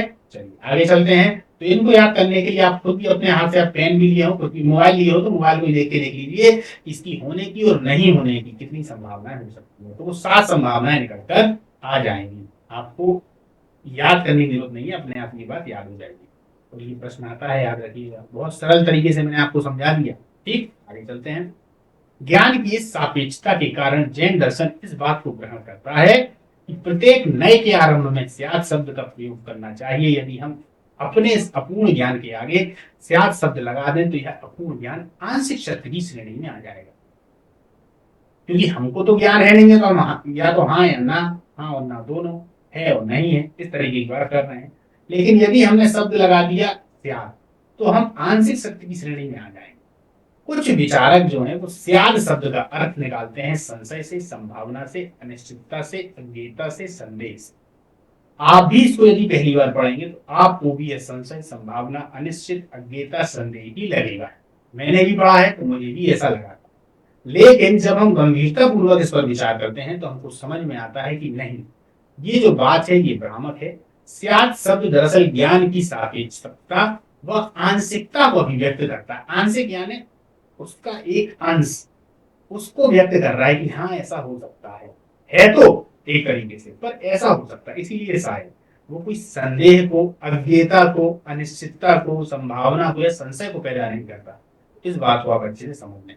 फिर भी कुछ विचारक ऐसे हैं जो क्या कहते हैं, कुछ आलोचक यह कहकर आलोचना कर देते हैं कि सप्तभंगी में पागलों का प्रलाप है। देखिए, कह देते हैं कि पागलों का प्रलाप है। किसी भी वस्तु की दो ही स्थिति होती है, या तो वस्तु होती है या नहीं होती है। ठीक है दोस्तों, अब जब अपन इनके क्वेश्चन आंसर आएगा, आंसर राइटिंग पे आएंगे ना, तब अपन इसको 2-3 बार प्रयोग कर देखेंगे। आपका भी दिमाग घूम जाएगा, यार बात तो सही कही है उन्होंने। जो ये वाली बात है ये आपको ज्यादा सही लग रही है, या तो वस्तु होती है या वस्तु नहीं होती है, उसकी स्थिति होगी या नहीं होगी, पर उसमें 7 संभावनाएं निकलती हैं। ठीक है, चलिए आगे चलें। अनिश्वरवाद, इसके अनिश्वरवाद में जैन धर्म क्या मानता है देखते हैं। भारतीय दर्शन में सामान्यतः ईश्वर के विचारों को प्राथमिकता प्रदान की गई है। सनातन धर्म से लेकर वर्तमान तक ईश्वर की महिमा का व्यापक वर्णन किया गया है, बिल्कुल किया गया है। लेकिन जैन और बौद्ध धर्म में ईश्वर को नकार के एक नवीन विवाद को जन्म दिया है। यह दोनों धर्म ईश्वर के अस्तित्व को नकारते हैं और इनका मानना है कि अगर जगत में ईश्वर है तो जगत में इतना दुख क्यों है। ये इनका जो एक तरीके से देखा जाए, इनका जो जो प्रश्न है वो बहुत ही मजबूत है दोस्तों। इस प्रश्न को आप लोग खुद अपने मन में पूछिएगा कि यदि संसार में ईश्वर है तो दुख क्यों है। हालांकि इसका जो उत्तर है वो सनातनी धर्म में या वेदांत दर्शन में बहुत अच्छे से आपको मिलेगा, पर यहाँ पर प्रश्न आपके मन में आना चाहिए, क्योंकि आप पढ़ रहे हैं और प्रश्न आपके मन में नहीं आ रहा है तो इसका मतलब आप सीख नहीं पा रहे हैं। प्रश्न आना चाहिए कि इस जगत में इतना दुख क्यों है ना। अब ये प्रश्न जब आ जाएगा तो इसका उत्तर भी आपको मिलेगा, वो आपको मिलेगा वेदांत दर्शन में, क्योंकि ये प्रश्न पूछा गया है। अब देखिए, जिसके परिणाम स्वरूप अनिश्वरवाद विचारधारा का जन्म देखने को मिलता है। यहाँ से तो अनिश्वरवाद विचारधारा का जो जन्म है वो हमें देखने को मिलता है, यानी कि जो बुद्ध है और जैन है वो ईश्वर को नहीं मानते। ठीक है, अनिश्वरवाद से आशय है वेदों की सत्ता को नकार देना, क्योंकि ईश्वरवादी विचारधारा का मानना है कि वेदों की रचना ईश्वर ने की है। अनिश्वरवादी मानते हैं कि वेदों की रचना अगर ईश्वर ने की है तो वेदों में बलि, कर्मकांड, स्वार्थ का समावेश क्यों है? क्या ईश्वर स्वार्थी है? आदि तर्कों के आधार पर अनिश्वरवाद का जन्म हमको देखने को मिलता है। ये कारण है कि अनिश्वरवाद क्यों आया। एक तरीके से ईश्वर को हमने एक तरीके से बुद्ध ने और जैन ने क्यों नकार दिया कि ईश्वर है ही नहीं, तो वो अपने अपने पक्ष में इस तरीके की बातें करते हैं ना, जिनका सही उत्तर हमको जो महावीर है इनके बाद में एक और दर्शन आएगा वेदांत दर्शन, जो आचार्य शंकर के द्वारा चलाया गया, वहां पर इन चीजों के बहुत सारे उत्तर आपको देखने को मिलेंगे। ठीक है, यदि वो उत्तर में यहाँ आपको बताने लगा तो क्लास बहुत बड़ी हो जाएगी, है ना। चलिए आगे चलते हैं। आत्मवाद। भारतीय दर्शन में चारवाक एवं बौद्ध को छोड़कर इस आत्मवाद पर थोड़ा सा विशेष ध्यान दीजिएगा। आत्मवाद यानी आत्मा को, जो वैदिक लोग हैं जैसे हिंदू लोग हैं, सनातनी हैं, वो भी आत्मा को मानते हैं, और जो जैन है वो भी आत्मा को मानते हैं, बुद्ध नहीं मानते, और चारवाक भी नहीं मानते। तो भारतीय दर्शन में बौद्ध और चारवाक ये दोनों के दोनों ही अनात्मवाद हैं। अनात्मवाद या नैरात्मवाद, यानी आत्मा को मानते ही नैरात्मवाद। ठीक है, और एक तरीके से देखा जाए भारतीय दर्शन में चारवाक और बौद्ध को छोड़कर संपूर्ण भारतीय दर्शन आत्मा की सत्ता में अखंड विश्वास करता है। विश्वास यहाँ टूटता नहीं है, यह आत्मा को शरीर से भिन्न एक आध्यात्मिक सत्ता कहा गया है, जो कि नित्य एवं अविनाशी है। गीता में देखा होगा आप लोगों ने, सुन भी रखा होगा, आत्मा अविनाशी है, इसे कोई जला नहीं सकता, इसे कोई काट नहीं सकता, है ना। तो वही क्लियर। शंकर ने आत्मज्ञान को ही ब्रह्म ज्ञान माना है। अब ये वही शंकर है जिनकी मैं भी चर्चा कर रहा था। इस प्रकार प्राय संपूर्ण भारतीय दर्शन को एक नित्य अविनाशी आध्यात्मिक सत्ता के रूप में स्वीकार करता है। ठीक है, जैसे कि उपनिषदों एवं वेदों में आत्मा की सत्ता पर अधिक बल दिया गया है। जब हम उपनिषदों और वेदों को देखते हैं तो आत्मा की सत्ता पर अधिक बल दिया गया है। आत्मा के स्वरूप को लेकर भारतीय दर्शन में कई विचारधाराओं का समावेश देखने को मिलता है। चार बात, चेतन शरीर को आत्मा, बुद्ध आत्मा को चेतना का प्रवाह, समझिएगा, बुद्ध आत्मा को नहीं मान रहे हैं, आत्मा को वो चेतना का प्रवाह मान रहे हैं। छोटे छोटे छोटे छोटे प्रभाव हैं और वो सब मिलकर हमें एक जैसे नजर आते हैं। कल ही बुद्ध वाली क्लास हुई है, वहां पर मैंने बहुत अच्छे समझाया था। समझिएगा, चारवाक चेतना जो है वो चेतन शरीर को आत्मा, मतलब जो है सीधे सामने दिख रहा है, जो व्यक्ति दिख रहा है, अंदर कुछ नहीं है, जो सामने दिख रहा है उसी को वो कह देते हैं कि ये आत्मा, तो वो चेतन शरीर बोलेंगे। बुद्ध आत्मा जो अंदर है उसको चेतना का प्रवाह कहेंगे। जबकि जो शंकर है, शंकर ने आत्मा को ही सच्चिदानंद कहा है, अर्थात जो आत्मा है वही परमात्मा है, अहम ब्रह्मास्मि। यही अद्वैत दर्शन था शंकर जी का। कौन शंकर? ये आचार्य शंकर हैं, हालांकि इनको शंकर जी का स्वरूप कहा गया है, शंकर जी का एक अवतार भी माना गया है। अब देखिए, अर्थात सत्य प्लस चित्त प्लस आनंद, शंकर के अनुसार आत्मा संख्या में एक है पर इसके स्वरूप अलग अलग देखने को मिलते हैं। उन्होंने एक ही कहा है, जैसे कि एक तरीके से देखा जाए तो ऊपर हो गए पर ब्रह्म, फिर हो गए अपर ब्रह्म, फिर हो गए मानव, मानव में आप सभी को समझ लीजिएगा, फिर जीव हो गए, पेड़ पौधे हो गए। अब देखना कितनी गजब की बात है अद्वैत दर्शन में, ये सभी एक, ठीक, यानी पर ब्रह्म भी वही है, अपर ब्रह्म भी वही है, मानव भी वही है, जीव भी वही है, पेड़ पौधे, इनके जो अंदर है वो जो आत्मा है वही परमात्मा है। ये सब कुछ एक ही है, ये अलग नहीं, सब एक है। बस माया के चक्कर में सभी चीजें अलग अलग हमको देखने को मिलती हैं, पर वो एक ही है। ये है अद्वैत दर्शन। फिर इसी ने खंडन कर दिया किन किन का? बौद्ध धर्म का और जैन धर्म का। तब जाके एक तरीके से देखा जाए तो हिंदू धर्म की जो विचारधारा थी, सनातनियों की जो विचारधारा थी, जो कहीं ना कहीं दब गई थी, अद्वैत दर्शन की वजह से फिर से ऊपर उठी थी। है ना, जो ये अपन चर्चा करेंगे। तो यहाँ से आपको समझ में आया। अतः भारतीय दर्शन में आत्मवादी दर्शन देखने को मिलता है। ये यहाँ पर क्या समझाने का प्रयास कर रहे हैं कि हम देख रहे हैं कि भारत के जितने भी दर्शन है उसमें आत्मवादी दर्शन देखने को मिलता है। सभी अपना अलग अलग बातें करते हैं, सभी अपनी अलग अलग राय देते हैं, सभी के अनुसार सबकी अपनी अपनी तत्व मीमांसा है। दो नहीं मानते, एक चारवाक नहीं मान रहे हैं और बुद्ध नहीं मानते। इन दो पे आप लोग गौर करिएगा, मतलब एक तरीके से याद रखिएगा। कर्मवाद, कर्मवाद को दो नहीं मानते, बुद्ध भी और जैन भी, हिंदी को मानते हैं। भारतीय दर्शन में कर्मवाद का विशेष महत्व है। चारवाक दर्शन को छोड़कर सभी भारतीय दर्शन कर्मवाद प्रत्यक्ष या अप्रत्यक्ष रूप से विशेष जोर देते हैं। क्योंकि चारवाक दर्शन इसलिए नहीं मानता क्योंकि वो कहता है कि एक बार इंसान समाप्त हुआ तो समाप्त हो गया, उसके बाद को कुछ नहीं होगा, फिर उसको आने की जरूरत ही नहीं है। मतलब एक आदमी एक ही बार पैदा हुआ, फिर उसको उसकी ना कोई आत्मा है ना कुछ है, तो वो आएगा ही नहीं, सीधा समाप्त हो गया। तो ये चारवाक दर्शन था, तो इसीलिए वो कर्मवाद को मानते ही नहीं। तो भारतीय दर्शन में कर्मवाद और प्रत्यक्ष अप्रत्यक्ष रूप से विशेष जोर देते हैं। कर्म सिद्धांत के अनुसार हमें अपने कर्मों का फल अनिवार्य रूप से मिलता है। शुभ कर्मों के लिए पुरस्कार, अशुभ कर्मों के लिए दंड भोगना पड़ता है। ये लाइन तो आप लोग बचपन से ही सुनते आ रहे होंगे, है ना। कर्म को भारतीय दर्शन में दो भागों में विभाजित किया गया है। एक है अनारब्ध कर्म और एक है प्रारब्ध कर्म। अब सुनिए, अनारब्ध कर्म उनको कहा जाता है जिसका फल अभी मिलना आरंभ हुआ है। ये अनारब्ध कर्म है। मान लीजिए व्यक्ति है, ठीक है, इनको अच्छे समझिएगा। सीधा आ जाए अनारब्ध कर्म 2 नंबर में, तो क्या होगा, तो अनारब्ध कर्म तथा प्रारब्ध कर्म उनको कहा जाएगा अनारब्ध कर्म जिसका फल अभी मिलना आरंभ हुआ है।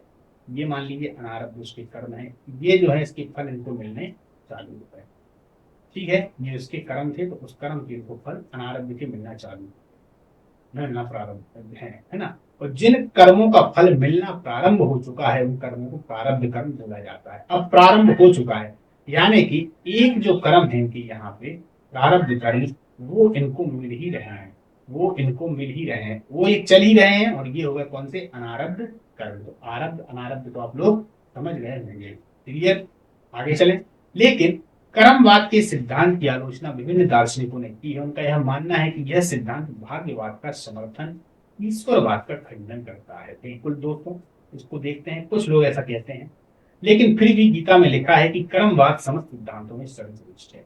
अब देखिए, यदि हम कर्मों के अनुसार जीवन जीने लगेंगे तो हम मन में क्या सोचने लगेंगे, अरे यार जो साले पुराने कर्म हमने किए हैं उनका फल तो मिलना ही है, तो अब जैसा चल रहा है वैसा चलने दो। यही तो सोचेंगे हम कि अब जो मिल रहा है, इसका मतलब ये है कि जो जैसा हो रहा है उसको चलने दो, यानी कि सब कुछ अपने आप पहले से ही लिखा हुआ है। तो यहाँ से कहीं ना कहीं अगर देखी जाए तो भाग्यवाद को जन्म मिल रहा है कि नहीं मिल रहा, भाग्यवाद को जन्म मिल रहा है कि नहीं। ये आदमी भाग्यवादी हो गया, अब जो होगा देखा जाएगा, पहले से भगवान ने सब कुछ लिख दिया, तो ये भाग्यवाद। तो कहीं ना कहीं यदि कर्मों की चर्चा होती है तो भाग्यवाद को जन्म मिलता है ना। लेकिन यदि गीता में बात की जाए तो गीता में भी कहा गया है कि जो कर्मवाद है वो समस्त सिद्धांतों में सर्वश्रेष्ठ है। ठीक है, चलिए आगे चले। और जहां भी भाग्यवाद होगा वहां ईश्वर का खंडन भी होना प्रारंभ हो जाता है। क्योंकि यदि भाग्यवाद है तो फिर जब पहले से सब कुछ लिख दिया गया है तो फिर आदमी ईश्वर की अर्चना पूजना पूजा वगैरह क्यों करता है। आज के समय में कोई भगवान के पास में इसलिए जाता है धन्यवाद देने के लिए कि भैया आपने बहुत कुछ दिया है, धन्यवाद, कुछ ना कुछ तो मांगने ही जाते हो। तो चूंकि जब पहले से ही हमने ये मान के बैठ लिया कि भैया हमको जितना सब कुछ मिला हुआ है ये सब पहले से तय था और जो मिलेगा वो भी पहले से तय है, तो ईश्वर के पास क्यों जाएंगे। ईश्वर का भी खंडन होता है और भाग्यवाद को बढ़ावा भी मिलता है, किसमें, कर्मों वाले रूप में, जब भी कर्मवाद की चर्चा होगी। ठीक, ये दोस्तों अगर देखा जाए तो बहुत सरल है, थोड़ा विचार करेंगे तो बहुत सरल है। खाली शब्दों पे जाएंगे, भावनाओं को नहीं समझेंगे, बहुत जटिल है। ठीक, चलिए, शरीर की काया कलेश, ये जैन धर्म में बहुत ज्यादा जरूरी है। जैन धर्म में मोक्ष के लिए शरीर को कष्ट देना बहुत आवश्यक है। बौद्ध धर्म में शरीर को कष्ट देना आवश्यक नहीं है, पर बहुत आराम देना भी आवश्यक नहीं है। यहाँ पर तो कष्ट देना जरूरी है ना। आप लोगों ने नाम सुना होगा, अभी हालांकि वो प्रक्रिया आएगी, अपन आगे देखेंगे। चलिए, जैन धर्म से संबंधित अनेकांतवाद, अब ये क्या है देख लिया जाए। जैन दर्शन की तत्व मीमांसा वास्तुवादी, सापेक्षतावादी, बहुतत्ववादी है। इसे अनेकांतवाद कहते हैं। अनेकांतवाद 3 शब्दों से मिलकर बनाते हैं। चलिए देखते हैं। अनेक, अनंत और वाद, जिसमें अनेक का अर्थ है कई, ये हम भी जानते हैं। अंत का अर्थ है वस्तु, व धर्म एवं वाद का अर्थ नियम या सिद्धांत से है। अभी आपको समझ में नहीं आया होगा, नहीं आया, अब आएगा। इस प्रकार अनेकांतवाद जगत में अनेक सत्ता को स्वीकार करता है तथा अनेक दृष्टि से सत्ता के स्वरूप का निर्धारण करता है। जब सत्ता यानी द्रव्य जो भी है, मैटर है, के स्वरूप को अनेक दृष्टिकोण से विचार किया जाता है तो उसमें अंतर धर्म होते हैं। इनमें से कुछ धर्म नित्य या स्थायी और कुछ धर्म अनित्य और अस्थायी होते हैं। आया वो समझ में? जब भी हम सत्ता या द्रव्य की बात करेंगे, किसी भी स्वरूप को अनेक दृष्टिकोण से विचार करेंगे। किसी भी, मान लीजिए पेन ही है, मान लीजिए मैं पेन के बारे में ही विचार कर रहा हूँ, तो बहुत सारे ऐसे दृष्टिकोण होंगे, बहुत सारे विचार होंगे। ये क्या है, क्यों आया, कैसे हुआ, इसमें प्लास्टिक है, फिर इसमें इंक भरी हुई है ना, फिर ये चलता है। तो ऐसे बहुत सारे विचार आएंगे किसी भी वस्तु को लेकर या चीज को लेकर या किसी विचार को लेकर। इस जगह विचार भी हो सकता है ना। तो इनमें से कुछ धर्म नित्य या स्थायी और कुछ धर्म अनित्य और अस्थायी होंगे। जो भी हम विचार करेंगे, कुछ तो ऐसे होंगे कि जो सभी जगह मान्य होंगे, कुछ ऐसे होंगे जो हमारे विचार होंगे जो मैं ही मान रहा हूँ, सभी लोग नहीं मान रहे हैं। स्थायी और अस्थायी दोनों प्रकार के होंगे। नित्य धर्म द्रव्य वस्तु के स्वरूप का निर्धारण करते हैं अतः इन्हें स्वरूप धर्म कहा जाता है, जबकि अनित्य धर्म वस्तु द्रव्य में सदैव विद्यमान नहीं रहते अतः इन्हें आगंतुक धर्म कहा जाता है। दो हो गए, आगंतुक धर्म और एक तरीके से देखा जाए तो निर्धारित, अतः इन्हें स्वरूप धर्म, आगंतुक धर्म और स्वरूप। अनेक बांध एक अखंड दृष्टि है, नजरिया है अनेक बांध, जिसमें वस्तु के सभी धर्म का समन्वय हुआ है। इस प्रकार जैन दार्शनिक जगत की व्याख्या के क्रम में नित्यता उत्पत्ति के साथ विनाश, एकता के साथ अनेकता को स्वीकार करते हैं। समझ गए? वो क्या बोलते हैं? अनेकांतवाद किसी भी वस्तु को अनेक तरीके से देखने की तरीके से प्रक्रिया है। तो इस दार्शनिक जगत की व्याख्या में वो कहते हैं कि नित्यता उत्पत्ति के साथ उत्पत्ति भी हो रही है, विनाश भी हो रही है, एकता भी है तो अनेकता भी है। अनेकांतवाद अनेक है, अनेक, इसी अनेकता के इसी को स्वीकार करते हैं। उम्मीद है आप लोगों को अनेकांतवाद समझ में आया होगा। अनेकांतवाद व्यवहारिक रूप से सीधा सीधा बता दिया जाए तो अनेकांतवाद का मतलब होता है दोस्तों, किसी भी वस्तु को, विचार को, तत्व को, ईश्वर को देखने का एक नजरिया जिसमें अनेक प्रकार की दृष्टि है, जिसमें दो दृष्टि प्रमुख हैं। पहली दृष्टि नित्य है, दूसरी अनित्य है। यहीं पर उन्होंने समझाने का प्रयास किया है। अनेकवाद का जो संबंध है वो तत्व मीमांसा से है, स्यादवाद का जो संबंध है वो ज्ञान मीमांसा से है। इन दोनों बातों को याद रखिएगा कि अनेकवाद का संबंध किससे है? तत्व मीमांसा से, ईश्वर के लिए है। ये सब बातें ईश्वर की बात है। और स्यादवाद का संबंध ज्ञान मीमांसा से है, या ज्ञान से संबंधित है, ज्ञान की सीमा से संबंधित है। तथा बंधन और मोक्ष का संबंध नीति मीमांसा से है। बंधन और मोक्ष, क्योंकि बंधन और मोक्ष है तो उसके लिए बहुत सारे कार्य करने पड़ेंगे, है ना। बंधन से मोक्ष की प्राप्ति के लिए आपको कार्य करने हैं ना, त्रिरत्न है और जो उन्होंने 5 महाव्रत दिए वो दिए। तो ये नीति से संबंधित है क्योंकि इनको अपनाना पड़ेगा, और ये सब तत्व से संबंधित हैं और ये ज्ञान से संबंधित है। क्लियर हुई तीनों बातें? भारतीय संस्कृति को जैन धर्म की देन देख लेते हैं। वैदिक कर्मकांड तथा वर्ण व्यवस्था की बुराइयों को कम करने का पहला प्रयास जैन धर्म ने भी किया। ठीक है, ये बात बौद्ध धर्म के लिए भी है। प्राकृत भाषा के विकास में सराहनीय कार्य, इन्होंने प्राकृत भाषा में विकास कार्य दिया, यानी कि इनके जितने भी धर्म वगैरह थे वो सभी प्राकृत भाषा में ही लिखे गए हैं। धर्म कह लें, ग्रंथ कह लें, उनके साहित्य को कह लें, वो सभी प्राकृत भाषा में। इसके विपरीत बुद्ध के जो थे वो किसमें थे? तो पाली में थे, इनके प्राकृत में है। पर समस्या ये थी कि पाली जन भाषा की भाषा थी और प्राकृत जो थी वो प्रबुद्ध या कुलीन लोगों की भाषा थी। प्रबुद्ध और कुलीन से मेरा मतलब होता है कि प्रबुद्ध का मतलब उसी समाज में श्रेष्ठ लोग, धनी लोग, व्यापारी लोग, इनको प्रबुद्ध या एक तरीके से कुलीन वर्ग कहा जाता है। तो ये उनकी भाषा थी, या फिर साहित्य की जो ग्रंथ है इनकी भाषा थी प्राकृत। और बुद्ध की व्यवहारिक भाषा भी पाली थी और उनके ग्रंथ भी पाली में थे, इसलिए बुद्ध के साथ लोग ज्यादा जुड़े और जैनों के साथ में सिर्फ व्यापारी वर्ग ही जुड़ पाया। अभी आगे पता पड़ेगा पतन में। अहिंसा के सिद्धांत को लोकप्रिय बनाना ये बहुत इंपॉर्टेंट काम। खजुराहो के पार्श्वनाथ मंदिर, आदिनाथ के मंदिर उदाहरण है। उड़ीसा का हाथी गुम्फा, मथुरा के जैन स्तूप, माउंट आबू का जैन मंदिर, बड़वानी का 52 गज, इस पर तो प्रश्न भी आ चुके हैं पीपीएससी में। श्रवण बेलगोला का गोमतेश्वर मंदिर आदि जैन कला के सुंदर नमूने हैं। ठीक है, आगे चलें। जैन धर्म के पतन के कारण, अब देखिए ये जो पतन के कारण है 200 शब्दों में यदि आ जाएंगे तो आप क्या करेंगे, बढ़िया ये जो 7 पॉइंट हैं इन पॉइंटों को छोटा छोटा करके, और फिर छोटा तो मैंने यहाँ पे करके शुरुआत के 4 बताई ही हैं, इनको बढ़िया छोटा कर दिया, फिर इन्हीं के बारे में डिटेल में नीचे एक एक दो लाइनें लिख दी, बढ़िया 200 नंबर मिल जाएंगे, है ना। लास्ट में एक निष्कर्ष लिख दिया। देखिए, अत्यधिक कठोर प्रवृत्ति, बिल्कुल जैन धर्म के जो मानने वाले लोग हैं उनको बहुत ज्यादा कठोर नियमों का पालन करना पड़ता है, तो अधिकतम लोग इससे नहीं जुड़ पाए, इसकी अपेक्षा बौद्ध धर्म के प्रति ज्यादा आकर्षित हो गए। यह कुछ थे जो हिंदू धर्म में ही रहे। उत्साही प्रचारकों का अभाव, इनमें उत्साही प्रचारक जो हैं वो कम है। खाली अगर महावीर जैन के अलावा देखा जाए तो और ऐसे नाम उसमें अधिकतम नहीं दिखाई देते हैं जिसमें जो प्रचारक हैं वो उत्साह से भरे हैं, विचार कर रहे हैं, लेकिन वो चीज नहीं है कि जोड़ने वाली बात इनके पास में ज्यादा हो। कुलीनतावादी धर्म है, कुलीनतावादी धर्म का मतलब है कि इससे व्यापारी वर्ग ही ज्यादा जुड़ पा रहा है, व्यापारी वर्ग वही ज्यादा लोग जुड़े हुए हैं, या जो प्रबुद्ध लोग हैं वो लोग ही इससे ज्यादा जुड़े हुए हैं। दूसरा बात, पर्याप्त राज्य आश्रय का अभाव, इसको ज्यादा राज्य आश्रय भी नहीं मिला। शुरुआत में एक जन के अलावा अगर देखा जाए तो जैन धर्म को ज्यादा आश्रय जो है वो नहीं मिला, संरक्षण नहीं मिला। अहिंसा पर अत्यधिक बल, उसके कारण व्यापारी वर्ग तक ही सीमित रहा। अहिंसा पर इतना ज्यादा बल है कि दूसरे जो वर्ग के व्यक्ति थे वो इनके पास में आए ही नहीं, जैसे कि दूसरे वालों को देख लिया जाए, जैसे कि शूद्र हुए या फिर जो क्षत्रिय हुए, तो क्षत्रिय तो अगर देखा जाए तो अहिंसा को बिल्कुल भी ज्यादा नहीं मानते। ब्राह्मण जो होंगे वो समय पर हिंसा को भी एक तरीके से देखेंगे कि भैया जरूरी है, तो ये लोग इनके पास में नहीं आ पाए क्योंकि यहाँ पर कठोरता से पालन करना है। इसके बाद जैन धर्म ने सामाजिक जीवन में नैतिकता की स्थापना की, इसने सत्य, अहिंसा, सदाचार, सही में जीवन का प्रचार किया। ठीक है, फिर प्राणी मात्र पर दया करने की शिक्षा पर्यावरण संरक्षण की दृष्टि से भी उपयोगी है।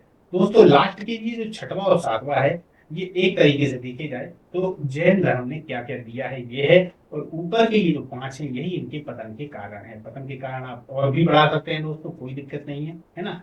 ये जो 2 थे ये एक तरीके से जैन धर्म की क्या क्या देन है उनसे जुड़े हुए हैं, है ना। ये पॉइंट यहाँ पर लिखे गए हैं तो आप लोग समझ जाइएगा, अब इतने समझदार तो आप लोग हैं ही। जैनों का थोड़ा बंधन और मोक्ष और समझ लें। जैन धर्म में आत्मा को मुक्त व अनंत चतुष्ट से युक्त माना गया है। जैन दर्शन के अनुसार आत्मा कुछ कुछ कुप्रवृत्तियों की तरफ आकर्षित होती है। कौन सी कुप्रवृत्ति है? काम, क्रोध, मान, माया, लोभ आदि, इन्हीं कुप्रवृत्तियों से आत्मा बंध जाती है।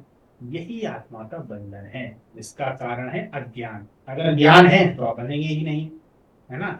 आत्मा की तरफ कर्मों का प्रवाह शुरू हो जाता है, जिसे कहते हैं अभाव। अब इसको समझिएगा, आज्ञा के कारण आत्मा तरह तरह के काम करती है और विभिन्न प्रकार के दुखों को भोगती है। अज्ञान का नाश ज्ञान के द्वारा होता है। ये दोस्तों अज्ञान है, याद रखिएगा, आज्ञा नहीं है। अज्ञान के कारण ही आत्मा तरह तरह के काम करेगी। अब अज्ञान है, जब आत्मा को अपने वास्तविक स्वरूप का ज्ञान हो जाता है, मैं क्या हूं, तब आत्मा की तरफ कर्मों का प्रवाह रुक जाता है, क्योंकि इंद्रियां इतनी संयमित हो गई हैं कि कोई कर्म ही नहीं बचे। इससे बोलते हैं संवद, ये स्थिति होती है संवद। लेकिन इसके पश्चात भी आत्मा के दुखों का अंत नहीं होता, क्योंकि जो पहले से काम किए गए हैं उनका फल तो मिलता ही रहेगा ना, वही प्रारब्ध कर्म और अनारब्ध कर्म जो अभी अपन ने पढ़ेंगे।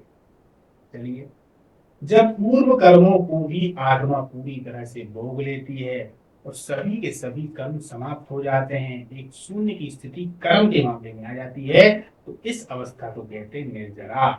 यही मोक्ष या कैवल्य की अवस्था है। तो मोक्ष, कैवल्य, निर्जरा, याद रखिएगा। जैन धर्म में मोक्ष प्राप्ति के 3 मार्ग बताए गए हैं, वही सम्यक दर्शन, सम्यक ज्ञान, सम्यक चारित्र। यहीं से चालू किए थे दोस्तों, यहीं पर समाप्त कर रहे हैं। या एक तरीके से देखा जाए तो अपन ने इसी चालू किया था ना त्रिरत्न से, तो वो त्रिरत्न यहाँ आ गए। ठीक, और के अंतर्गत ही पंच महाव्रत, पंच अणुव्रत आते हैं, जिनका पालन करके व्यक्ति मोक्ष का भागी होता है। मोक्ष की अवस्था में ऊर्ध्व गमन होता है और सिद्ध शिला में जाकर आत्मा परम आनंद में भ्रमण करती है। ये उस लोक की बातें हो गई दोस्तों, इस लोक की बातें नहीं है। भौतिक जो इहलोक है इसकी बात ना होकर पारलौकिक बात होगी। कौन सी? पारलौकिक।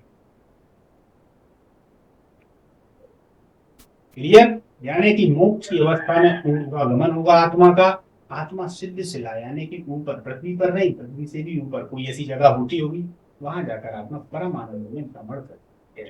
ठीक है, अब देख लेते हैं दोस्तों, ये आ जाते हैं 2 नंबर में, इसको करना जरूरी है।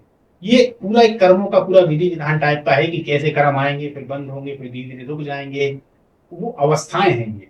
तो सबसे पहले आश्रम, कर्मों का जीवन की तरफ बढ़ना, कर्मों का जीवन की तरफ बढ़ना, बहना, ये है आश्रम। बंध, जीव का कर्म बंधन में बंध जाना, ये होता है बंध। सबर का अर्थ है नए कर्मों को आत्मा से जोड़ने से रोक देना, ये सबर है। निर्जरा, जिन कर्मों ने पहले से ही जीव को ढक कर रखा है, ऐसे कर्मों का नाश होता है निर्जरा। और मोक्ष, जब किसी जीव में नए कर्मों का आश्रम रुक जाता है, पुराने कर्मों का निर्जरा पूरा हो जाता है, तो जीव मुक्त हो जाता है, ये कहलाता है मोक्ष। यानी मोक्ष से एक पहले की स्थिति ही निर्जरा है, पर निर्जरा में आना जरूरी है मोक्ष के लिए। बाकी आश्रम, बंधन, सबर आप लोग समझ गए होंगे। चाहे तो इसको चित्र बनाकर भी आप अच्छे से याद रख सकते हैं। आगे चलें, महावीर स्वामी के दर्शन की प्रासंगिकता, ये इंपॉर्टेंट 200 नंबर के लिए दोस्तों, माफ करिए 200 शब्दों के लिए, 10 नंबरों के लिए। अहिंसा व्यवहारिक है, वर्तमान में प्रासंगिक है, क्योंकि आज के समय में हिंसा घर से लेकर अंतरराष्ट्रीय सीमा तक व्याप्त है, इसलिए महावीर स्वामी के द्वारा अहिंसा मार्ग का अनुसरण करने योग्य है। पहली बात, समावेशी विकास की प्रथम शर्त यह है कि धन का प्रसार निचले स्तर तक हो, यानी कि ऐसा नहीं हो कि भारत में जितने भी हैं वो अगर देखे जाए, तो चाहे पॉलिटिशियन की बात की जाए, व्यापारियों की बात की जाए, तो वो सभी अमीर हैं तो भारत बढ़ जाए, नहीं, तो नीचे का व्यक्ति हो वो भी तो बराबर पे रहे। तो प्रथम शर्त समावेशी विकास की क्या है, धन का प्रसार निचले स्तर तक होना चाहिए। ऐसे में स्टेट अपरिग्रह भी वर्तमान में पूर्ण प्रासंगिक है। चूंकि आपको प्रासंगिकता लिखनी है, इस तरीके की बातें आपको लिखनी पड़ेंगी। हालांकि ये सब एक तरीके से देखा जाए पूर्ण रूप से लागू हो जाए, असंभव तो नहीं कह सकते, पर बहुत हद तक असंभव सा प्रतीत होता है, पर आपको वहां लिखनी पड़ेगी। वर्तमान में भारत में धर्म और संप्रदायों की अत्यधिक विविधता है, जहां पर स्यादवाद सहिष्णुता के संबंध में प्रासंगिक हो सकता है। बिल्कुल, जो स्यादवाद है, जहां पर हम शायद शब्द लगा देते हैं, उस सहिष्णुता के संबंध में, इसका मतलब ये हुआ दोस्तों, सहिष्णुता का सीधा सीधा अर्थ होता है कि किसी भी व्यक्ति के ऊपर अपने विचारों को बलपूर्वक थोपना नहीं, उसके विचारों का भी सम्मान करना। तो जब हम किसी के विचारों का सम्मान तब करेंगे जब उसको थोड़ा बहुत मानेंगे, तो हम उसको देख के भी ऐसा मान सकते हैं, यदि शायदवाद का प्रयोग करेंगे तो मान सकते हैं कि शायद उसका भी बढ़िया हो, शायद उसके भी ईश्वर अच्छे हो। तो यदि हम ऐसा माने शायद उसके भी विचार अच्छे हो, तो यहाँ पर सहिष्णुता का प्रयोग किया जा सकता है ना। चलिए आगे चलें। महावीर स्वामी और महात्मा गांधी ने सत्य को ईश्वर के समकक्ष माना है, जो वर्तमान व्यक्ति के जीवन के प्रत्येक पक्ष में समान रूप से लागू किया जा सकता है। क्लियर। कुछ हद तक महावीर स्वामी के द्वारा दिए गए दर्शन को प्रशासन में लागू कर जनादर्श की स्थापना भी की जा सकती है, जनादेश की स्थापना का प्रयास किया जा सकता है। दोनों बात क्लियर। चलिए आगे चलें। कुछ अन्य शब्दों को देख लिया जाए दोस्तों, ये लास्ट स्लाइड होगी या इसके बाद एक और होगी, तब अपन क्लास को समाप्त करेंगे। पुद्गल, ये आ जाता है और आया हुआ है। जैन दर्शन में भौतिक वस्तु की सत्ता को स्वीकार करते हुए उसका नामकरण पुद्गल के रूप में किया गया है। पुद्गल का सामान्य अर्थ है भौतिक वस्तु। याद रखिएगा, जो भी भौतिक वस्तु है, जैन धर्म ये मानता है, चाहे पत्थर हो चाहे जीव हो, सभी में एक तत्व विद्यमान है, याद रखिएगा। ठीक है, उसी को उन्होंने पुद्गल कहा हुआ है। क्या कहा है? पुद्गल। निवृत्ति मार्ग, जैन दर्शन के अनुसार मानव शरीर क्षण भंगुर है। जैन धर्मों में मनुष्य दुखों से छुटकारा दिलाने हेतु तृष्णाओं की त्याग पर बल देता है, कि तृष्णा यानी इच्छा, यानी वासनाएं, यानी इहा, यानी स्पृहा, ये सभी इच्छाएं हैं। जैन दर्शन इस बात पर बल देता है कि मनुष्य को धन, परिवार, संसार आदि का त्याग कर भिक्षु बनकर भ्रमण करके जीवन यापन करना चाहिए। ये वाली लाइन को याद रखिएगा, जैन दर्शन इस बात पर बल देता है कि मनुष्य को धन, परिवार, संसार आदि का त्याग कर भिक्षु बनकर भ्रमण करके जीवन यापन करना चाहिए। अब है संलेखना या संधारा पक्ष, ये वही है जो कायाकल्प जो मैंने बोला था आप लोगों से कि आगे है। जैन दर्शन में यह भोजन और तरल पदार्थ के सेवन को धीरे धीरे कम करके स्वेच्छा से मृत्यु के उपवास की एक धार्मिक प्रथा है। अपने मन से मृत्यु का स्वीकार कर लेना, बिना खाना खाए, बिना पानी पिए, धीरे धीरे खाने को भी छोड़ देना, सब कुछ कर देना, यही धार्मिक प्रथा है। इसे संलेखना या संतारा पद्धति कहते हैं। चंद्रगुप्त मौर्य ने अपने जीवन के अंतिम वर्ष में संलेखना के द्वारा ही अपने प्राण त्यागे थे। कहाँ त्यागे थे? कर्नाटक श्रवण बेलगोला में, याद रखिएगा, यही संलेखना पद्धति कहलाती है। सिद्ध शब्द का प्रयोग जैन धर्म में भगवान के लिए किया जाता है। सिद्ध एक प्रकार की आत्मा होती है जो जैन मंदिरों में पूजी जाती है। सिद्ध पद प्राप्त कर चुकी आत्माएं संसार से मुक्त होती हैं। अपने सभी कर्मों का क्षय कर चुके सिद्ध भगवान अष्ट गुणों से युक्त होते हैं। वह सिद्ध शिला जो लोक के सबसे ऊपर है वहां विराजते हैं, जो लोक के सबसे ऊपर है वहां विराजते हैं। तो दोस्तों इस बात को याद रखिएगा कि ये बात पारलौकिक हो जाती है, लौकिक बात नहीं होती, ठीक है ना, यानी उस लोक की बात। ये सिद्ध जो हो गया, क्लियर। चलिए आज की जो अपनी क्लास है उसको अपन यहाँ पर समाप्त करते हैं। यहाँ पर जैन दर्शन को आप लोग अच्छे से समझ गए होंगे। पार्ट जो 2 आएगा जैन दर्शन में दोस्तों, वहां पर अपन की जो आंसर राइटिंग है उस पर ध्यान देंगे कि किस प्रकार से प्रश्न पूछे जाते हैं, किस प्रकार से मतलब प्रश्न को लिखना है। कंसेप्ट तो उम्मीद है आप लोगों को अच्छे से पूरी तरीके से समझ में आ गया होगा। चलिए आज की अपनी जो क्लास है इसको अपन यहाँ पर समाप्त करते हैं।